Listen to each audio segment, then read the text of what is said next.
Hello, Hockey World. Today is Thursday, April 11th, 2019. I'm Jan Levine.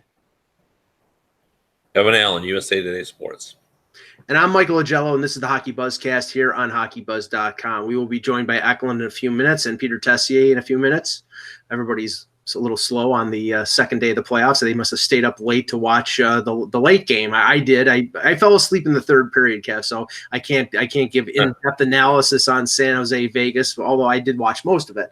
Let's start with the early games yesterday, and nothing is more surprising to me than Columbus coming back from 3-0 against Tampa Bay to win 4-3 on the Seth Jones goal. And I have to say, no team is perfect, and I picked Tampa Bay in 5 in this series, so I expected Columbus to win a game, but not in the way that they did. Tampa Bay simply went to sleep. They got up 3-0. I think they got complacent. They said, we got this one. They were up 3-1 after 2 periods, and to Columbus's credit, they didn't quit. They kept going. They tied the game. And then I thought you saw in some of the Tampa Bay Lightning players, I thought you saw vapor lock. I thought they really just like, oh, my God, we could blow this game. And then they ended up blowing it. What did you think of game one in that series? Well, first of all, I don't know the last time I took a sweep in a prediction, but I did in this one. I took Tampa Bay in a sweep, and it's probably been 20 years since I had done that, because in a parity league, you just don't see that anymore. But I saw two things. I saw, even when Tampa took a 3-0 lead, I didn't think they were playing well. I just I didn't believe it was the same team that I had seen most of the season. And then I think the other story was, we forget, because of all the turmoil that was going on in Columbus with whether they would trade this player or that player, and they ended up going all in, that Tortorella is a good playoff coach. Yes. Say what you want about him during the regular season and whether he does and doesn't get along with his players, whether he gets the most out of them. But, his teams are always prepared for the postseason. His teams are hard to play against. You go back to the Rangers, that was true. I always felt those Rangers teams overachieved. Mm-hmm. Tortorella was their coach, and I saw that last night. This team has not played well since the trades happened, since they went all in. Their record in their final 10 games was okay, but I didn't think the trades made them significantly better, as we all expected them to be. So I just thought it was two factors. The 340 goal scores that Tampa had were not a factor. I know the advanced stat people were saying on Twitter that that was backed up in the advanced stats as well. But just from the eyeball test, none of those guys played particularly well. They didn't have any points. Meanwhile, just as you said, the Blue Jackets just, they played a terrific postseason game. They never gave up. They were relentless. They were hard to play against. And I don't know that I thought anybody on the Lightning had a good game. Jan, to go further on Kevin's point, Tortorella last night, in watching him and watching sort of his body language and his reaction, he was smiling. He was not like panicky. I mean, back in the Tampa days or back in the Ranger days, I think he would have gone cuckoo for Cocoa Puffs based on, them going down 3-0 in the first period. He kept his composure, and he didn't pull Bobrovsky down 3-0. He kept him in the game, and Bobrovsky, who does not have a great reputation as a playoff goaltender, played really well in the second period and kept them in the game that allowed the comeback in the third. Yeah, absolutely. I mean, I think that's one of the biggest keys to me. There was a lot of talk, should they pull Bobrovsky, and not pulling him. And then the saves he made in the third, especially during the 4-minute power play that they had for the double minor on the high sticking, was incredibly key in terms of the win. And then, you look at the goal scored by David Savard, which was a stellar move to get inside. You saw they did actually twice, because Josh Anderson's goal, I think, also came where he used Hedman and went inside on Hedman. Right. To get position and put the puck past him. And Anderson's one of those guys that I thought had a tremendous year that nobody talked about. He kind of fell under the radar with everybody there. You look at Jones, who scored the game winner. You look at Werenski. You look at Forsberg. You look at Arvidsson. You look at Johansson. You look at Bobrovsky. Josh Anderson had one heck of a year that doesn't get talked about at all. And he's kind of the guy who got the game-tying goal. But once it became 3-2, you kind of saw the momentum really turn. You kind of got a sense of, oh boy, Tampa Bay could be in a lot of trouble. And as Kevin said, and as you said, Mike, they kind of took their foot off the gas pedal a little bit. I think they're a little shell shocked that they went up 3-0. But as a Ranger fan and have history of 3-0 and 2-0 leads that have gotten blown in the playoffs, yes, you can never take your foot off the gas pedal in any of these games, because all you need is one goal and a fluky bounce, and a 3-0 lead all of a sudden becomes 3-2 with a lot of time remaining. But Bobrovsky was huge in the third. Good on Tortorella for not taking him out. Better on the team for not losing their composure and trying to run all over the place. The only benefit was it was 3-0 in the first. It wasn't 3-0 late in the second. They had cut it to 3-1 at least at the end of 2, and all of a sudden it's a different game as opposed to being 3-0. So to go by Foligno in terms of making it 3-1 was a huge goal, just from a confidence perspective, and also the kind of level set. You go into the locker room down 3-1. You have some time. You have the whole third period. You're starting to build a little momentum. Then they got the second goal, and after that, the floodgates kind of opened. Yeah. Now, the other Eastern Conference series that started yesterday was the Islanders and Penguins, and it was a close game, which I expect this series to be close. I mean, the Islanders dramatically improved defensively under Barry Trotz this year with the best goals against in the league. Robin Lehner and Thomas Greiss winning. I think they won the Jennings, and I think Lehner probably will be a nominee for the Vezina. But the Penguins, they bounce back. They tie the game late in regulation on a Justin Schultz goal, but then the Islanders win in overtime on it was Josh Bailey that scored the overtime winner. So Islanders take an early lead in that series. Now Kevin, I picked Pittsburgh in this series, but I think it's going to be a really close series, and I think the dynamic of that series played out in the first game. The Islanders are going to try to be physical. And and I talked to Russ about this morning. He thinks that the one advantage that Pittsburgh has is that he doesn't know whether the Islanders will be able to maintain that physicality that they did in game one. They may wear themselves out because you can't play Matt Martin, Clutterbuck, and Cizikas 14 or 15 minutes a night. They'll be dead by game 5 or 6. Yeah, and they'll take advantage of that matchup in Pittsburgh. But I thought the number one star of the night was the building. I thought Nassau Coliseum. Everybody for people who have not been there, it's a smallish building. The fans are on top of you.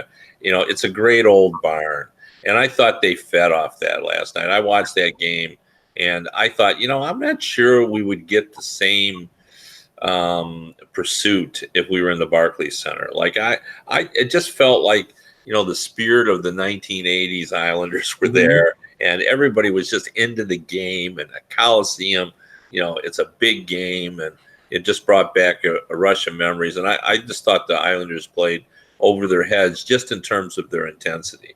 And I agree with Russ. I think it's going to be hard. In fact, NBC analysts were talking about that too. They played with such intensity that I think it will be hard to preserve that. And you'll be able to take advantage of that, they being the Penguins, when it goes to Pittsburgh and you got the last line changed as well. So it was a nice win. They played hard. I'm just like you. I took the Penguins in this series, but I thought it was going to be close. The Islanders under Trotz are a different team than they were a year ago. But they played hard and they played well. And a curious move we haven't talked about, obviously, is Jack Johnson. Yeah. Not playing and, being their shot blocking guy did he play all 82 games? I think I believe he did. Yeah. Yeah. And then suddenly he's not there. And, he was not a fan favorite in Pittsburgh. Like he made some glaring errors that earned him disdain from the fan base. But, that's a big move when you pull a guy out after he's played every game. So it'll be interesting to see now that they lost the game what Mike Sullivan will do. But I think that series is going to be a fun series. Yeah, especially in year one of a 5-year contract. And they brought Dumoulin back in, and Dumoulin got rocked early in the first period, but made an unbelievable play on a 2-on-1. So, I don't know who they're going to switch up on the blue line.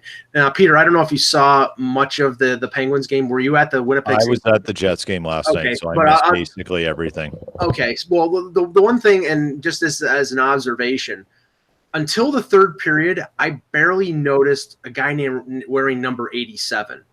And to me, that's a statement of the Penguins got to overtime in that crucible of the Nassau Coliseum without Sidney Crosby really being a factor. And I think that like later on in the series is a sign, a positive sign for Pittsburgh, because we know Sidney Crosby, and he's not going to be a disappearing act in the playoffs. So when he shows up or when he makes more of an impact, I think it's a positive sign for the Penguins.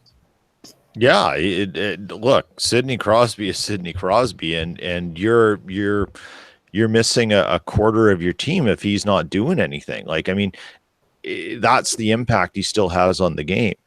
And, credit to the Islanders that if they're going to win this series, they've got to keep doing that and making sure Sidney Crosby isn't seen. And that's the way you have to do it. But yeah, like if you're the Penguins, and you're a Penguins fan, you're going to sit there and go, okay, where is Crosby, and when's he going to show up, and when's he going to make his presence felt? Right. And you got to hope he finds a way to do that. I think he will. It's Sidney Crosby. I mean, have we ever seen a playoff series where he's been completely silent? No, not unless he was injured, and even then he makes an impact. Jan, what did you think of Game 1 of that series? Well, I mean, a couple of things. First of all, as you guys know, I live about 10 minutes from the Coliseum, so I have a lot of friends of mine who went to the game, and they were remarking how unbelievable just the atmosphere was. And part of the reason why I took the Islanders in 7 was because of that home ice advantage. The Coliseum is a huge difference compared to the Barclays Center, just in terms of the nature of the crowd, the tailgating before the game, which doesn't obviously happen at Barclays, just for the nature of where it is in Brooklyn, just the way that the sounds resonate and echo within that arena itself. I thought Trotz did a nice job starting the game with the fourth line going against Crosby, because that's kind of established the presence and the pattern that he's going to have. You're going to see Cizikas, you're going to see Martin, you're going to see Kunak, you're going to see all these guys. The physical nature of the game was one thing also to talk about. I don't know if they can keep up that pace also, but there was a constant hitting and a lot of hitting that went on during that game. The goal also, the game winner, great move by Barzal. You kind of saw the 2-on-1 developing, went to the inside, hit the post, and then Bailey putting it in just a little while after Kunak had one that almost went in the net. And the thing on the game tying goal was I thought Pittsburgh did a nice job of spreading the zone and creating space for Schultz, and a really good screen in front by Gensel. But Leonard didn't even see it. He didn't even see it. Leonard had no shot at it. But again, a lot of those goals, and you're going to see in the playoffs, is screens created in front. If you look at a lot of the goals that got scored, that's because of it. I mean, I don't think Pittsburgh had a great game at all.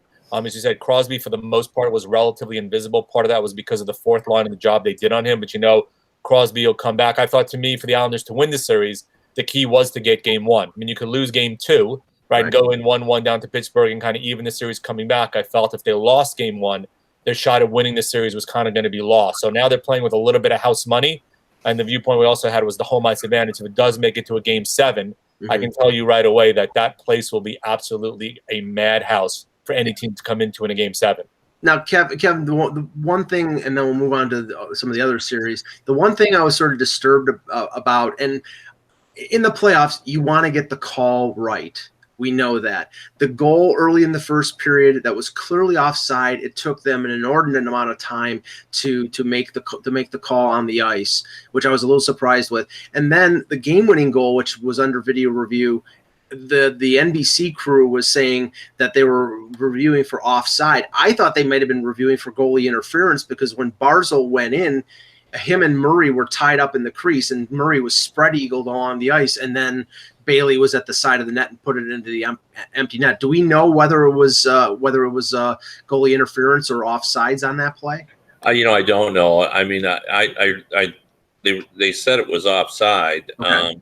I saw what you saw in that play. I thought that it was going to be the other way around, but generally they get tipped off because they're the rights holders. So I guess we'll just have to believe them. But the video replay in the playoffs, everything is just so magnified that, like on Twitter, like people were just beside themselves on how long it takes. Like, well, let's try to get it right. You know what I mean? Like, I get it. It robs the momentum of the game when it goes too long. I do buy that, but the whole idea is to get it right, not to get it fast. I mean, right. If I had a dollar for every ticking clock gif that was placed on Twitter yesterday, I'd be a millionaire. So I get it. I just thought it was so clear that it was offside that taking so long. So if it was something very close, then I can understand taking extra time and making sure. But I thought it was well offside. So I didn't know the reason why. Although they did show me, I mean, I don't know. We've probably talked about this before, but it bears repeating. A couple years ago, I did that story where, and the league supplied me with the photos. They went and took pictures of a puck, and they left the puck in the same spot, and they showed it from all the different camera angles, and it was really remarkable if you read my story, because we had the photos to prove that depending on where your angle was, it either looked like a goal from one angle and not from another. And like that was one of the points they made. Like, your eyes can fool you even in photos. Like the only one where they know is the one from an overhead where, Right. They know it's looking down. But, that's why they're so careful to look at all the different angles. And, that's what Murphy told me, Mike Murphy, that, even though sometimes it looks like it's fairly obvious, they try to still look at it in every angle to make sure, that their eyes are not deceiving them, even in the video review. Now, Peter, the game that I watched a good chunk of, because I have 6 Winnipeg Jets in my playoff hockey pool, was the Jets and the Blues. And what I was struck by in that game is, Laine gets the goal to make it 1-0. And I sensed a level of frustration in the crowd, and tell me if I'm wrong or not, that it continued to be 1-0 through the second period, that the Jets did not cash in on some opportunities to extend the lead. And by letting the Blues hang around, once they got that tying goal, again, I got that vapor lock feeling. And on just before the Bozak winning goal, the Blues had the Jets hemmed in their zone for easily a minute until Bozak finally cashed it in. What was your feel in the building? Well, my feeling there is the Jets. You know how we got the first image of a black hole yesterday. That's what's in front of that's in the slot in front of the Jets net, because it just draws all the opposition in there to score. Mike, your analysis is 100% correct. Binnington did his job last night, because in terms of probably, if you could measure it in a fair way, the Jets had some incredible shots that he stopped. Laine hit a post so hard that we thought it got dented. It was unbelievable. And that frustration grew, but the Jets are their own worst enemies. I put in my blog today, and I don't know if anyone saw the comments last night from what's his face, the coach. I'm drawing a blank. Maurice? No. Berube. Yeah, sorry. And he said that he was asked a question, and one of the Blues players answered before conference that there are some words said between periods 2 and 3. And so he was asked about that, what was said, and did you make adjustments? He said, yeah, we had a couple things that we said and that we talked about that we wanted the team to do. Mm-hmm. And he said it way too comfortably, with way too much confidence. And that should send a shiver down the spine of Jets fans, because, again, what happened in the third period? They completely controlled the game. The Jets' gaps on defense got wider. The passes didn't go through, and there was a lot of dump and no chase. It was a masterful third period by the Blues. And like everything that's been happening to the Jets for the last 3 months, teams are figuring out what they are doing and adjusting to it. And there's no counter from the Jets. It's a very, very significant problem. And I don't think Paul Maurice understands that he's being outcoached. And let me just ask you one more question, and I want to get Kevin's thoughts on the series, because the one thing I noticed, Dustin Byfuglien did not make any kind of impact similar to the way he has in previous playoffs. So I'm wondering, if he's less than 100%, because I think Buff was fine. He had some big hits. Time and good hits, not chasing a guy and nailing him, like stopping a play, dropping you into the boards. He had a couple rushes, but the whole team couldn't really get anything going of sustained pressure. It was piecemeal, and there's some tactical stuff that they have to do to improve. Now, Kevin, nobody's underestimating the Blues. They've been the hottest team in the league in the second half of the season. And Binnington, I know that Russ said he definitely thinks he'll be in the top 3 for the Calder based on how he's played since he was called up in January. I mean, it's not going to be an upset if St. Louis wins, but I mean, I think a lot of people continue to assume that, Winnipeg is this team that got to the conference final last year and all this talent. And I mean, I don't think they showed up in game 1, but it's one game of a potential 6 or 7 game series. Well, I've covered the league long enough to know that, just, how you play in the regular season doesn't always dictate how you perform in the playoffs. But, we saw this coming in the regular season. Like, the Jets have really been a disappointment in terms of how they've played. I think it would, most of us saw this team with the talent level they have as, being a premium Stanley Cup contender. And, that isn't the way they played. Like, their inconsistency, they didn't seem to make any strides from the previous season. In fact, I think they, played better last year's playoffs than they did during the regular season. So we probably shouldn't have been totally shocked by this, but, they should on paper be able to compete, with the Blues and probably win this series. But I agree with you. I think, I took St. Louis to win it because they played so well. One point I did want to raise, because I want to get everyone's thought on this.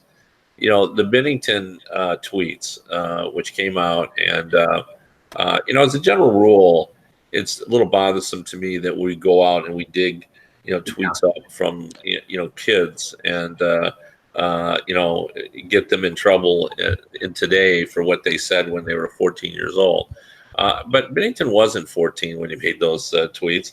Right. He was a teenager, but I thought he would escape fine on this. But was it just me, or was that the worst apology you have ever seen in your entire life from a professional athlete about something that was said? Yeah, I agree with you, Kevin. And when I'm friends with a number of the media in the Winnipeg Free Press, and I saw they sort of let us know this is coming out when they got a hold of that, and they dug in on those tweets. It's low-hanging fruit for content as far as I'm concerned, and sure, they got fairly roasted for it too.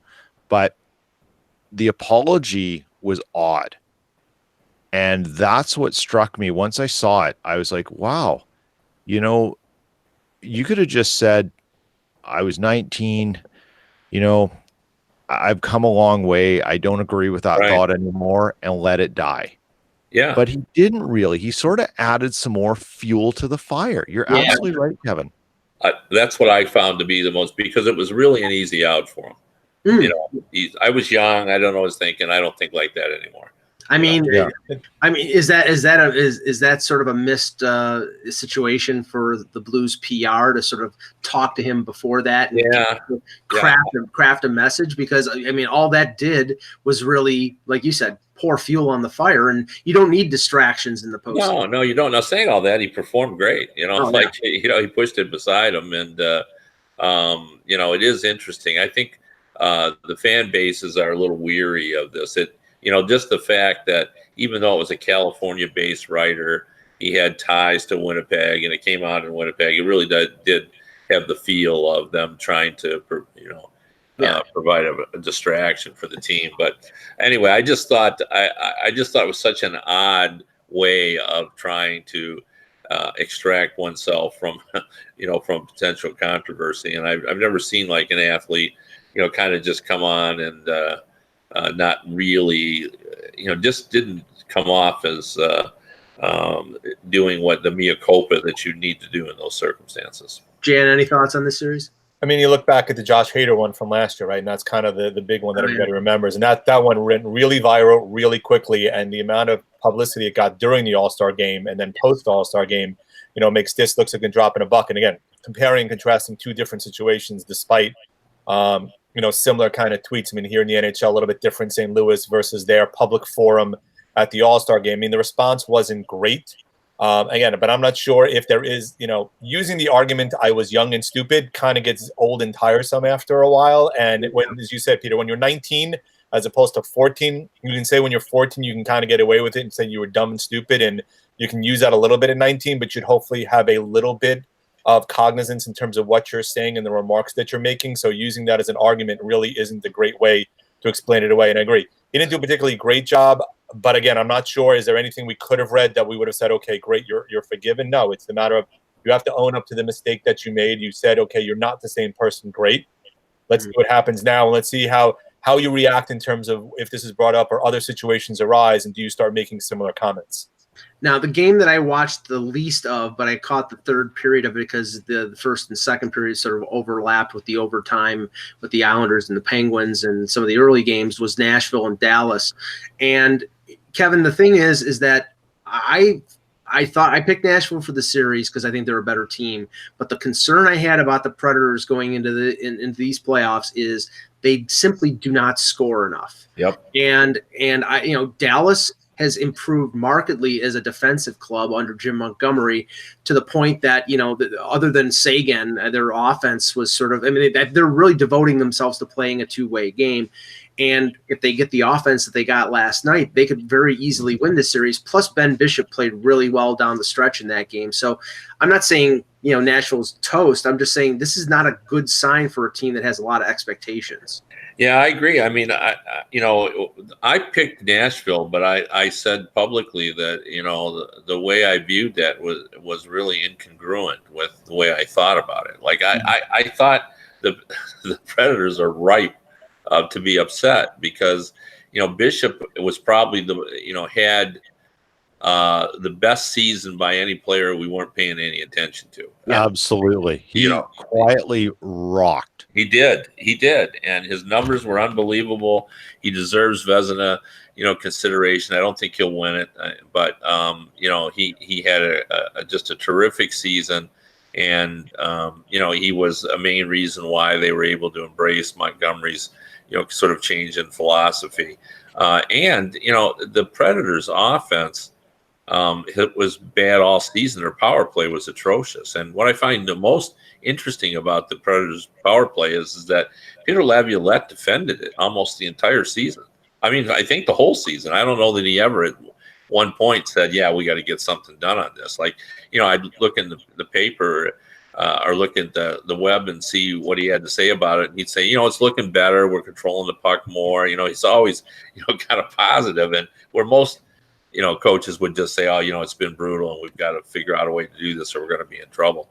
But that's sort of, I've being somebody who's an observer of Mike Babcock, I've come to understand that that's coach speak to sort of deflect away from the real concerns, because when Mike Babcock says, oh, I think we can be better defensively, he's saying we suck defensively, but I think we can be better.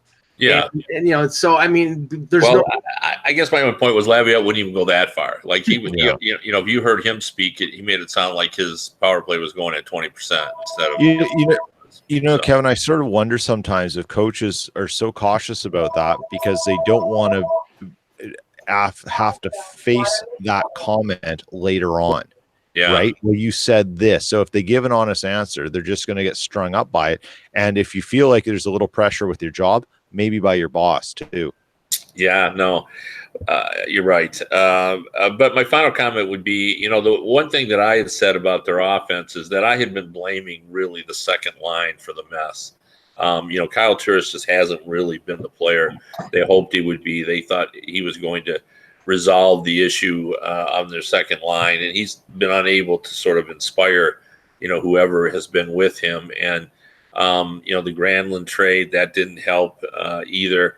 But to be honest, the top line didn't perform. Like their top line at least had been,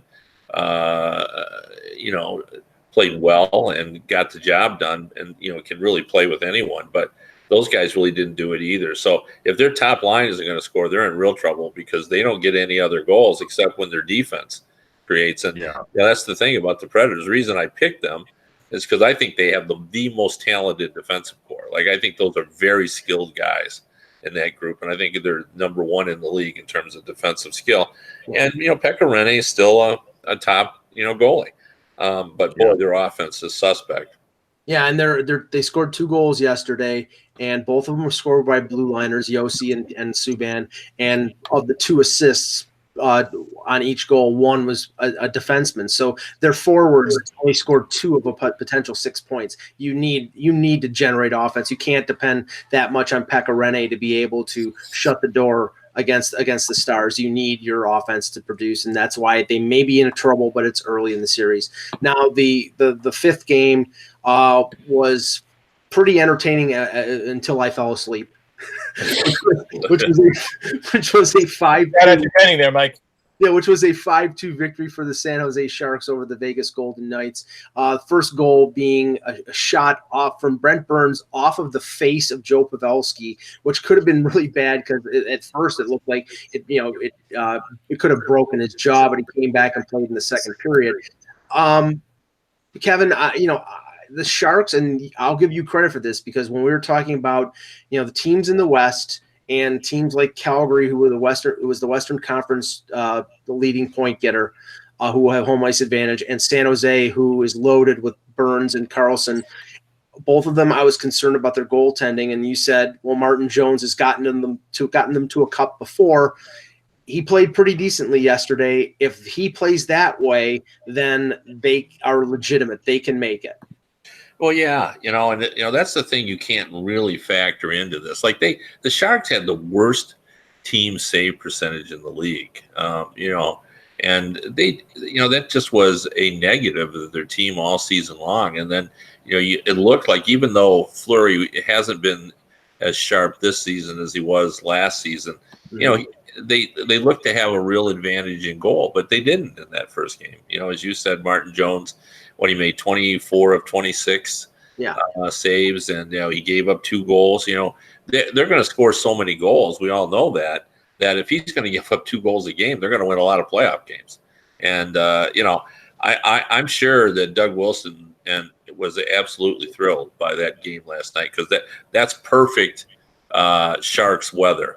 Where your goaltender is keeping them at bay because you're going to score a lot of goals. Like that offense is dynamic. Like we are talking about Tampa Bay, but the Sharks can put pucks in the net as well. Now, Peter, Vegas needs Marc-Andre Fleury to play the way he played last year to go farther. I'm not saying he was at fault for the loss because there were some really nice goals by the Sharks, but he was unconscious against LA in the first round. He was unconscious against Winnipeg. If he doesn't play that way, and I think they're better up front than they were 12 months ago, their defense is not that good. So that's the Achilles heel of the Vegas Golden Knights, and I think we've started to see it now in that they are a player or two away in the defense from being truly a top flight team in the NHL. But like all things, every team has weaknesses, but if your weakness happens to be between the pipes, you're going to get exposed sooner or later. And I don't think Marc-Andre Fleury's a weak goalie. He's just not playing like he did last year, where basically he stopped like 96 of 100 shots every time he faced them. I mean, it was unbelievable. Sorry. What's that? I thought honestly, even though they lost in 5 games, that he was a legitimate Conn Smythe Trophy winner or at least nominee. Even though he didn't play great in the Stanley Cup final and they lost in 5 games, he was that important to that team getting that far. To me, as I said, I wrote in my preview. To me, the biggest difference between this year's team and last year's team, besides the amount of scoring they had, although guys like Marchessault kind of came on late and so did Carlson, is to play their blue line. When you look at what they got last year out of Nate Schmidt and Colin Miller and guys like that, that was tremendous. This year, other than maybe Shea Theodore, the rest of their blue line, in my opinion, underachieved. And that's a huge component. Now, I actually took Vegas in this series partly because I didn't know what we were going to see out of Erik Karlsson. And all I have to say is Erik Karlsson plays like Erik Karlsson did last night. And they split he and Burns up, and they have those guys on basically for almost the entire game. Yeah. San Jose is going to be an awfully tough team to defeat. Yeah. The big unknown was how healthy was Erik Karlsson. He sure as heck looked like the old Erik Karlsson last night. Yeah. And Kevin, that ability to have not only Karlsson, not only Burns, but Vlasic as a shutdown defenseman playing probably 25 minutes a night, that gives them a distinct advantage. Again, if Jones plays the way Jones can play, they could very easily come out of the West. Oh, for sure. Yeah. I really sort of mistrusted them going in. I took Vegas as well because I'd watched the Sharks down the stretch, and Sometimes like team save percentage is a reflection on the defense, not the goalie. But I really felt that it was a reflection on Martin Jones. The Boer even said so, a couple of times. Like he said, we got some saves out of our goalies. Like, and he just wasn't playing well. But the playoffs are a different beast, a different animal, and we should all learn. It's just hard. It's just human nature. We want to say, look at how they were playing in their last few games, and then think that that's how they're going to play in the playoffs. And it never works that way. But it's hard for us to deny what our eyes see. Right. I just couldn't trust Martin Jones, even though I had said on this podcast that, we know he can do it. We saw him do it. We saw him going to get a team all the way to the final. So, it'll be interesting. That it's hard to win in Vegas, as we all know, like instantly, like their home record is terrific and their road record is awful. So, they've got to get wins at home because they may not get too many on the road. Now we have 3 series openers tonight: Toronto, Boston at TD Garden, Washington and Carolina in Washington, and Calgary and Colorado in Calgary. Peter, I'll start with you. What is the most intriguing of those 3 matchups for you? I mean, there's obviously the big one, but I'm actually, what I'm really intrigued by, and it's because I've watched them and I have appreciation for their team as a dynamic and who's on it. I'm really intrigued by Calgary and Colorado. Mm-hmm. One, because I want to find out if the Flames really are what their record says they are. And I think that's such a cliche, right? Yeah. It's such a goofy thing to say, well, once the playoffs start, everything goes out the window. Well, no, it doesn't. You don't lose all your bad habits and you don't lose all your good habits either. So what are the Flames? But, and I also had a thing where I said Colorado could upset them if their goaltending gets hot and McKinnon just turned on the Jets like he did the other night against Winnipeg. It's unbelievable what that guy does when he's on fire. And I want to see what Calgary is, because they went basically from nowhere last year to the number 1 seed in the West. Right. That's a huge jump. And the thing is that, I'm not disputing Calgary's greatness up front. I mean, Monahan, Gaudreau, Tkachuk, they're really good up front. Yeah. Their defense could be short of Tampa, could be the best defense in the playoffs. It's all on Rittich, and I from what I hear, they're going to start Mike Smith in goal, which I guess makes sense because he's the more experienced of the two. But I haven't heard any confirmation of that. But that's the big question mark. If they get subpar goaltending, Colorado with their offense could beat them. Well, for sure, yeah. I mean, to me, it's interesting. What does Bednar break up the Rocky Mountain trio as he did part of the way during the year? I mean, they were so hot early in the season, and then they slumped, I guess, towards the 2/3 mark, and then obviously Mikko Rantanen has missed the last 8 games with an injury. It's going to be very interesting to see what he does in terms of pairing. Does he put one of them with Soderberg? Does he move guys around and play them with Yost? Does he put the big 3 together? I mean, my viewpoint is you're going to see Giordano matched up against that line if the 3 of them are together. So it wouldn't be shocking if you see maybe Landeskog and McKinnon together and Rantanen maybe playing with Soderberg or something like that, just to kind of break him up and force Bill Peters' hand to figure out who he matches against them on that second pairing. And Kevin, I don't know if this is realistic because it would be, but there's been some speculation. The Frozen Four is in Buffalo, and Cale Makar, their first-round pick from a couple of years ago, may win the Hobey Baker. There's been some speculation that as soon as the Frozen Four is over with, he's going to sign a contract with the Avs, and he could even be put into the lineup. Which would, he's that good of a prospect, but I don't know if they want to rush things along, or if they think that he'll make a difference in the series. But he is an excellent prospect, and that could happen. Yeah, boy, it seems a little far-fetched, especially if you think you can win the series. And I do think they feel that way. And, I think the Calgary Flames, I watch them a lot, and they're for real in terms of a team. But, I still don't have any trust for either goalie yet. Right. And not that I think that either are poor goalies. I just think, we just haven't seen them. We've seen Smith as a playoff goalie, but, we have no reason to believe they're going to be exceptional in the postseason. We need to have some evidence of that. So, I think Colorado feels pretty good about their chances, and they were playing well. What were they 7-1-2 in their last 10? I think again, I'm going back to the way they were playing at the end of the season, but I thought they were impressive. I thought they they pulled it all together and made sure they got in the in the playoffs. So I took Calgary to win that series, but I think Colorado could win it. Jan, what is your most intriguing of the other two matchups, Washington, Carolina, or Boston, Toronto? I mean, I think Washington, Carolina will be intriguing when they go to Carolina to see if Carolina celebrates when they win. So no, they said they're not going. Yeah, we'll see what happens. Yeah, the surge is over with. We'll see what happens. I mean, again, you have to obviously, you have to say Toronto, Boston, just for the nature of the series and kind of what's at stake here. And meeting for the second year in a row, I think it's become almost a general consensus by a lot that Boston is the favorite in this series, and Toronto is probably going to enter this series with a little bit of a chip on their shoulder.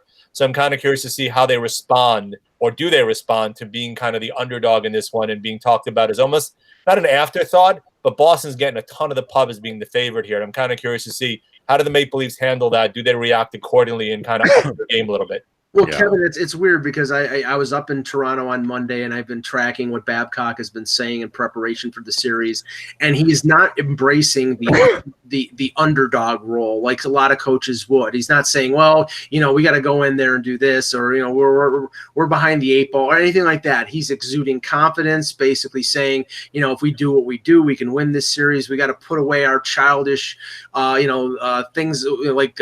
Our jerseys flapping in the breeze, playing this wide open offensive style during the regular season, and go to work and play two-way hockey. He's preaching what he's been preaching all year. The problem is this team hasn't listened to him in terms of what they need, the way they need to play to win in the playoffs. And maybe they're not capable of it, but that will be, I think, what will be proved or disproved in this series. What do you think? Well, I got multiple points on this series. First of all, I've noticed that, and just reading tweets and everything, like the mantra of the Maple Leaf fans right now seems to be, and I think it's a mechanism to sort of make them feel good about this somehow. But they keep saying that the Maple Leafs can't win. And deep down, the Toronto fan is sophisticated to know, as long as they have Tavares and Austin Matthews and Mitch Marner and Anderson and Babcock behind the bench, no Maple Leaf fan will be stunned if Toronto wins this series. Right. Now, I took Boston, but Boston is not the 76-77 Montreal Canadiens. Like, they've had a good season, a really good season. They're an impressive team. Right. I think they could play this series, but this is still good, should be an entertaining series. Now, my concern as a non-Maple Leaf fan as an observer is, and you just alluded to it, it's almost as if the Maple Leafs can't play defense. Like they know what to do. We've seen many teams who are offensively oriented who in the postseason, and I remember when I first started covering the league, the Edmonton Oilers were a great example. Like, they were an offensive team. The defensemen moved up the ice all the time. But come playoff time, Kevin Lowe and Paul Coffey and the boys played a little more conservatively, and instead of giving up 3 goals a game, they'd give up 2. They would just switch and play a different style. I've never seen the Maple Leafs show any ability to do that or a willingness to do that. So I think that is a legitimate concern. Can they just play a different style in the postseason and not, you give up so many scoring chances? Because if they do, the Bruins are going to kill them. Right. And Peter, like I said, I was up in Toronto talking to a number of reporters and also talking to some fans at an event on Monday night, and not one took the Leafs. Everybody was. They don't believe that, but they don't really believe that. Yeah, it's what they say. I think the Leafs have a decent shot of this. I just think the history and the psychological aspect of this weighs over people's minds a little bit. There's a lot of metrics out there that say the Leafs match up quite well with the Bruins. They just didn't match up well on the score sheet when the games came down to it in the regular season. Right. But something can go wrong for Boston too. Sure. Someone can pull a groin. Someone can twist a knee. And all of a sudden their total dynamic is changed just as much as it can happen to the Leafs. Well, if you the Leafs just need a little more in some areas that the Bruins don't need to worry about as much. That's really the difference here. But if the Leafs can assume that they're going to win the lion's share of offense in terms of moving the puck and having chances, then they can hopefully pay a little more attention to the defensive side and compensate for the shortcomings there. But that's a tactical thing that Babcock has to work on. And if he's been working on it and it hasn't worked, then there's probably then there's reason to worry. But if he's got some things, knowing that he's got 7 games to get it right against this opponent, I think he's capable of doing it. It's just are the players there? And again, things can go wrong for the Bruins too. Well, I mean, if you talk to Bruins fans and you know, I've seen some interaction on social media, their main concern is Tuukka Rask, which, you know, if we were talking to Ty Anderson, I mean, you know, he basically said Tuukka Rask has been like the Jake Gardner of Boston, where he's the target for everything, which is it's insane, because I think Tuukka Rask is a very good goaltender, but he didn't have a good March. He had an average year. Yaroslav Halak was better statistically. And if he falters in the first 2 games, it's very possible that Bruce Cassidy will go to Halak in game 3 or game 4. So they have a fallback position in terms of Rask. But the thing I carry with this matchup, Jan, is the fact that the Leafs cannot stop, and this is, you know, a number of teams have the same problem. They cannot stop Bergeron, Marchand, and Pasternak, and it's tough because they're one of the best lines in the league. But that's the key to the series. If they could just slow them down a little bit, they might have a chance. You could almost say that about the other 30 teams in the league there, Mike. Sure. I mean, find me a team that has shut down that trio right now. But the key also is, let's say they do shut down that trio a little bit. The way Krejci's played this year, and since DeBruska's come back and what he's provided, it also gives them a pretty solid second line there. So while they are a somewhat of a one-line team, that duo has spurred the second line and gives Boston a little bit of fallback just in case that top line has an issue. Right. I don't foresee, again, the question is, and you know their defense better than I do, is Morgan Riley going to shut down those guys? Is Jake Gardner going to shut down those guys? Is Ron Hainsey going to shut down those guys? You can't, there's nobody can be a physical presence against them right now based upon the way that blue line is. And even though Riley is skilled, he's not as skilled as those guys are. And even their forwards, I mean, while they could maybe match them offense for offense, and that's probably going to have to be the hope that Marner and Tavares or Matthews is able to provide the kind of offense to offset them. But none of those guys are checking line type guys that can kind of slow them down, which we talked about several times. So that's going to be the problem that they have, is even if they do slow them down a little bit, can their top guys be able to score when matched up against Chara or Krug or even McAvoy, especially when Chara's on the ice? I think ideally Babcock would want Tavares against the Bergeron line, but he's not going to have the last change. And knowing the Bruins, they're probably going to want Bergeron against Matthews, because Matthews struggled defensively in the second half. And if you make him play defense, it takes away from his offense. I think the key to this series, like you said, Riley and Hainsey, they're going to probably be out there for every shift that Bergeron is out there. So they're going to play probably 26, 27 minutes. And I've always been scared of the fact that Ron Hainsey's 38 years old, and if you have him as a bottom pairing guy, it's great. But if you haven't played that many minutes in the third period, he's going to start making mistakes just because of Ron Hainsey, because he gets weary at the end of games. Anybody would. Yeah. So. But what's different between this year and last year for the Leafs? Tavares is the difference. They add Jake Muzzin, but Jake Muzzin's playing on the bottom pairing. It's still better than what was there last year. I mean, you're not saying much there. Yeah, but we just did this analysis, and thank God we can, or we'd be out of business if we weren't able to do that. But we just watched Columbus, beat Tampa last night, and the same things that Who saw that coming? Yeah. I mean, things happen. This is that, and I gave the statistic a couple of weeks ago when I was on here. The lower seed wins in the first round in the NHL almost 40% of the time. This is not the NBA.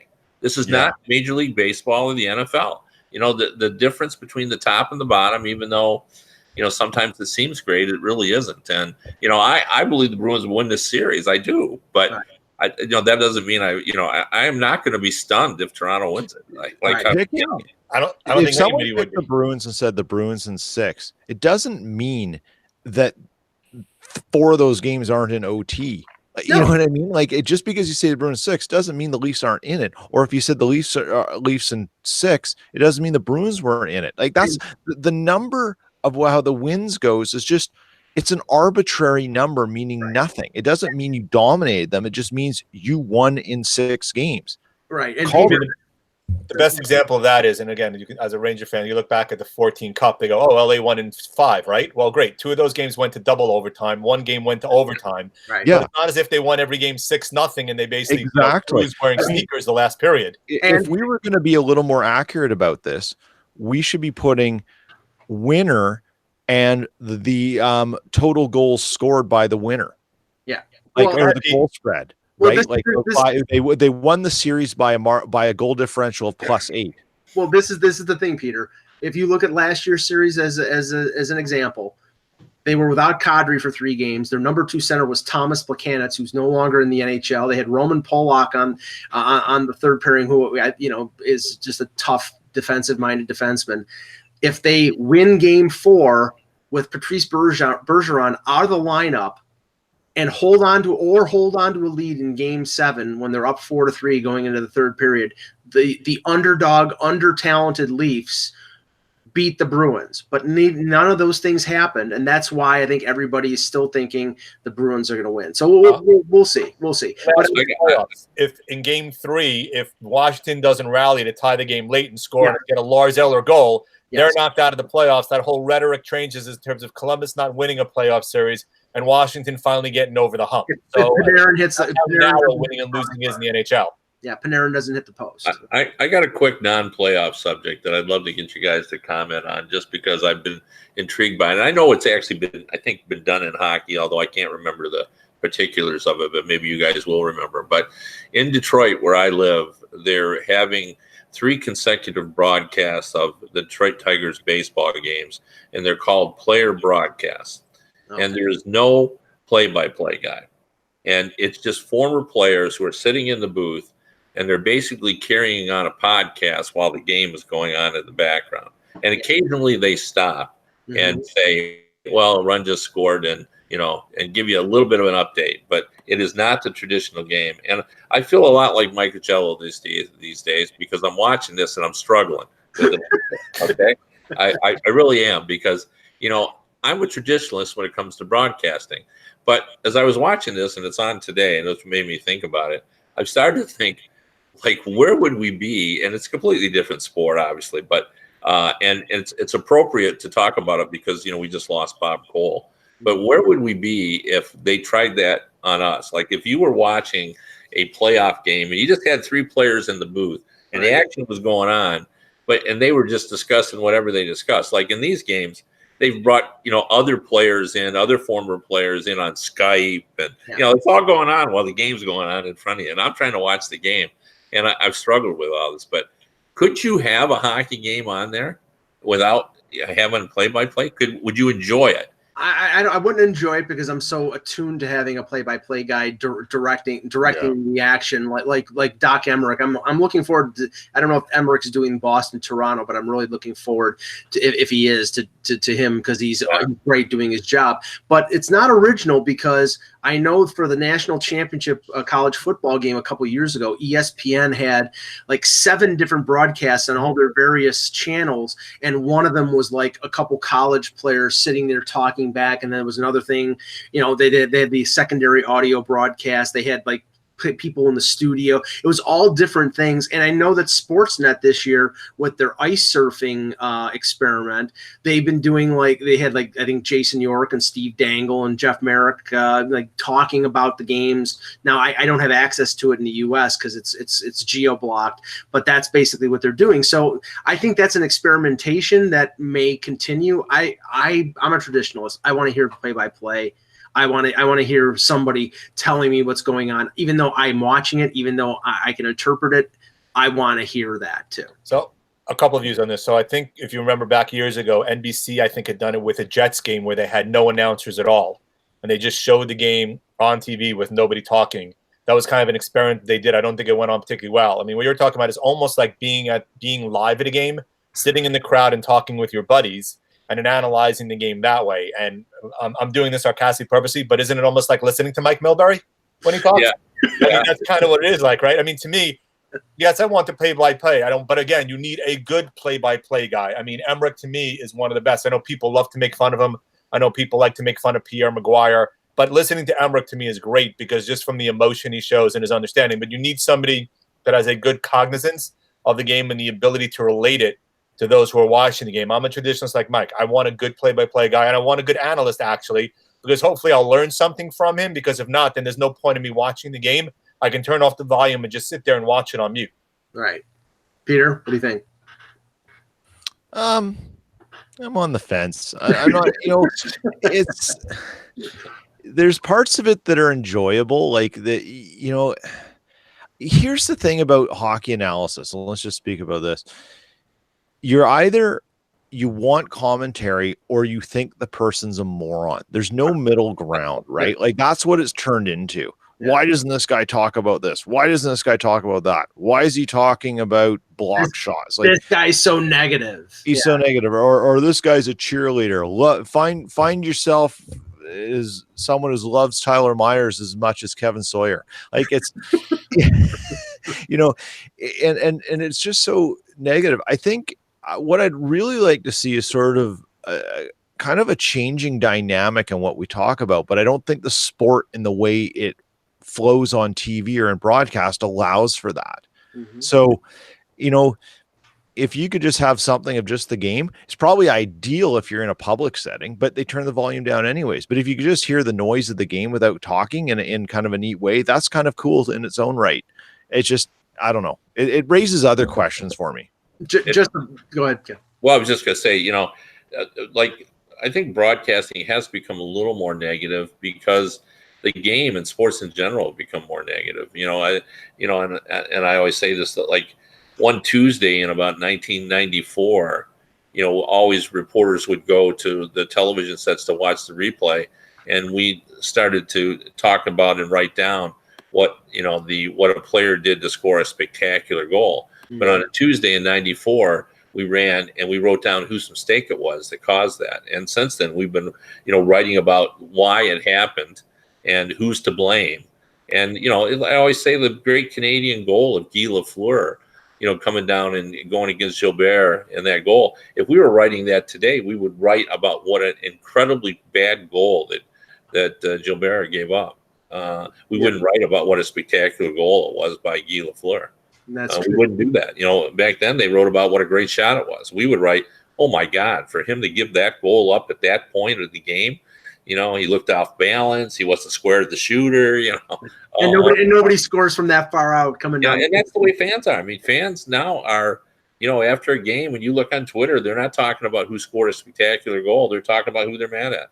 Well, okay, folks, enjoy the 3 games tonight. If you're watching it on NBCSN, play a drinking game. If the Discover card commercial comes on the air, take a shot. By the middle of the second period, you'll be wasted.